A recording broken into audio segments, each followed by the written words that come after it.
Leader of opposition Joel Ssenyonyi is in hot soup after General Muhoozi, the CDF of Uganda, who heads the military of Uganda, after he tweeted on his X handle that he is going to remove, or he wanted the leader of opposition, Joel Ssenyonyi, or Honorable Joel Ssenyonyi, removed from the office of or position of leader of opposition.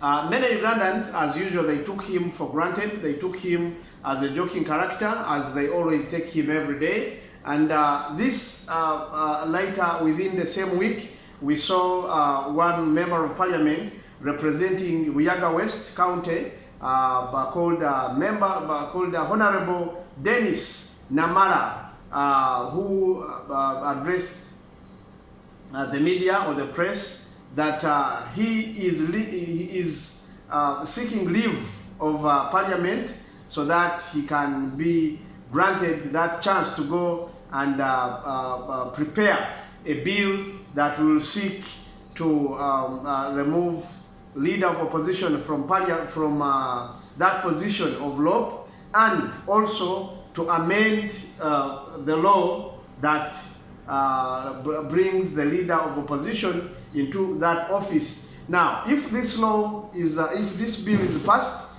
that means they are going to amend the law that regulates the electing or the appointing of the leader of opposition. According to his briefing to the press, he said that the leader of opposition must be elected by all members of parliament. All must be elected by all parties of parliament, because the speaker of parliament is elected by all members, including opposition, and so that the parliament can have full control over that leader. He was saying that a leader of opposition cannot be censured by the whole house in case he is found of any sort, might be corruption, bribery, or any political offense, or any anything that could have gone wrong in his duty, in a line of duty. He cannot be censured by the whole house apart from his own political party, all appointing authority.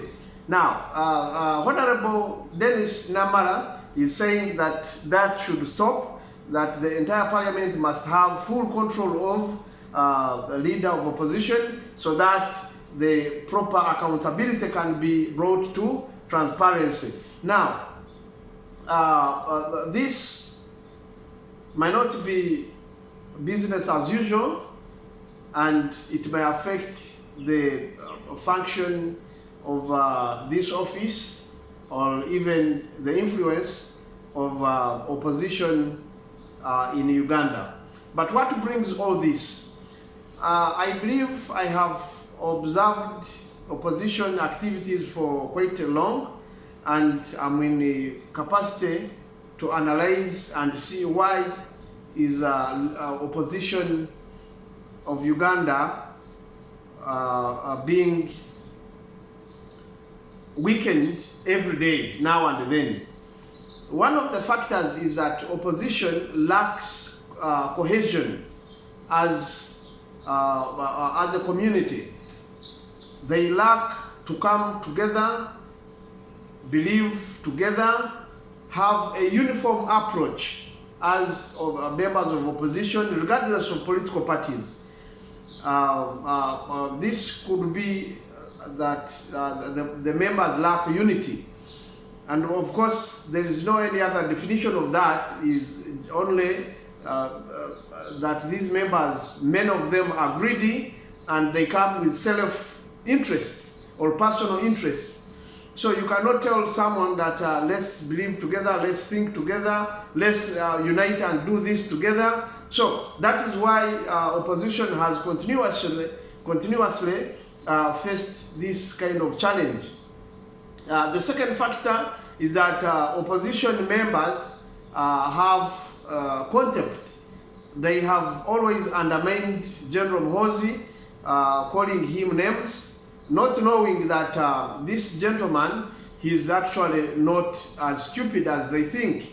I believe that if he succeeds in removing the leader of opposition, then that's when probably they will wake up. But anyway, they may not wake up because they would have woken up long ago, because General Muhoozi has done very many things that would have actually led leaders in opposition to really know that this guy is not what they think. Many people have been warning members of opposition that, look, let's not really undermine this guy.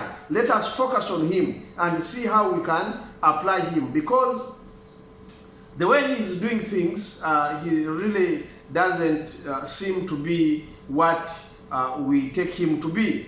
And nobody actually, if General Field Marshal, His Excellency, the former late Idi Amin Dada, managed to rule the country for almost 8 to 9 years when he had only completed primary 4 of those days. What about the general today who has completed university education, who has went ahead and had several military training or military education in different universities or different colleges that train military officers of the highest level? One of them is Sandhurst, and we all respect that. The whole world respects generals who have really graduated from Sandhurst, and General Muhoozi has trained from all those colleges. So I believe undermining him is not really a good approach, but studying him and knowing how to apply him would be more better, would be more appropriate, because the more the leaders in opposition continue undermining him, the more I believe they will lose it.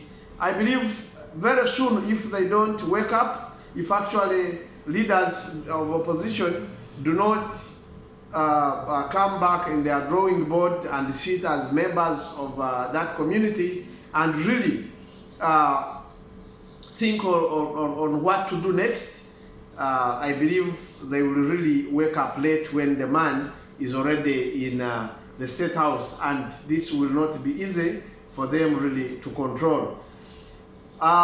He has done, he has texted, he has actually tweeted very many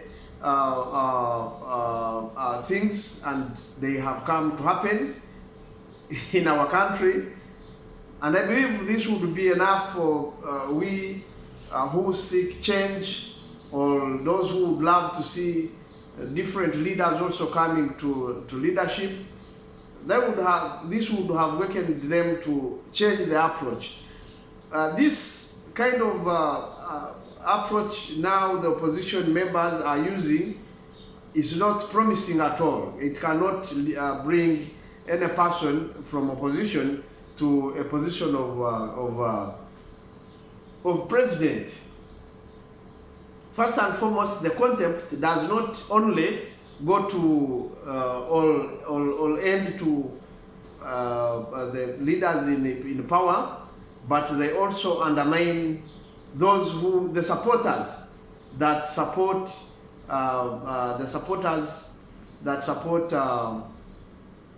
the party in power, NRM.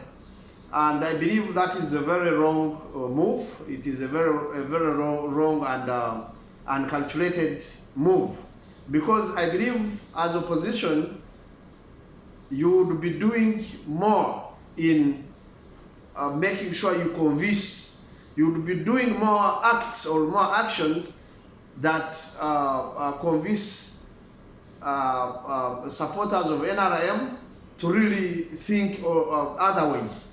They say, but look, in as much as we support NRM, but I think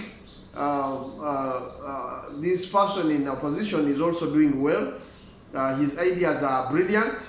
His manifesto is promising. But when we look at the way things are moving, according to what we have seen so far with opposition, the leaders over there have not really done much to convince members of the entire country so that you can mobilize us regardless of political parties. because when you stand as a leader in opposition, I'm not referring this to Honorable Ssenyonyi as a person, but I am referring to what different leaders in opposition in different political parties have been saying. Many of them have referred to members who support NRM as stupid, and they have said this in the cameras, even including our fellow, one of the biggest and the most popular leader of opposition, the former candidate, Honorable Chagulanyi, once said that if you are still supporting NRM, then you are stupid. Of recent, the former Prime Minister of Uganda also repeated the same statement, that if you are supporting NRM, you are stupid. And such phrases have been appearing every day now and then.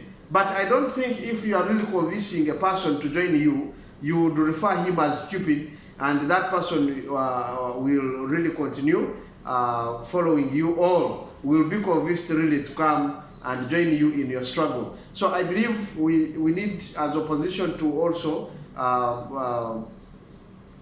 polish that language, because there's no any person who is stupid. People know what they are doing. They know why they are supporting what they are supporting. And I believe democratically, under democracy rule or rule of law, every person has a right to support whatever party he wants to support.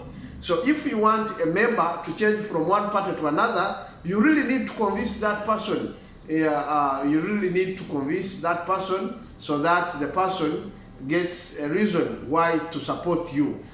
But threatening him, fighting him, or aggressively condemning him is not a way to go. So we need to learn that particular way. Now, coming back to our point of leader of opposition, Honorable Ssenyonyi, let's pray he survives this. But if it is brought in Parliament, remember Parliament is ruled by democracy, and is ruled by rule of majority. So if the bill comes to be discussed at the floor of Parliament, of course, I believe it will be in favor of the majority, and of which the majority is NRM and the PLOU. And there is no way you can now differentiate the two, PLOU and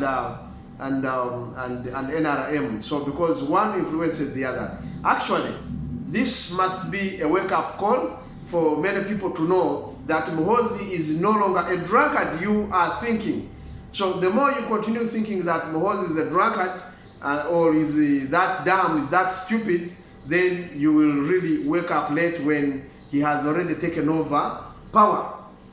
Joel Ssenyonyi, let's pray for you so that you can survive this, but chances are really growing narrow that you will survive this. The general said he wants leader of opposition Ssenyonyi out, and he will be the one to appoint the next leader of opposition. We don't know how true this is, but by look of things, the gentleman, General Muhoozi, looks to be more serious, and let's watch the space and see what will happen next. I wish leaders in opposition to come together and they see what they can do for this particular situation, so that probably they can also start mobilizing members of the other party in the NRM and explain to them the importance of leading party in opposition to select their own leader to be leading the opposition. Remember, this attempt began with Honorable Loom from DP, who also was complaining and was also seeking to bring the same bill, but he probably along the way he was threatened and by the public, and he withdrew the intention. But today If it is brought by PLOU, I believe there are lower chances. There are lower chances for really Joel Ssenyonyi to survive this. We shall continue talking more about that in case we get latest updates. Thank you. Have a good day.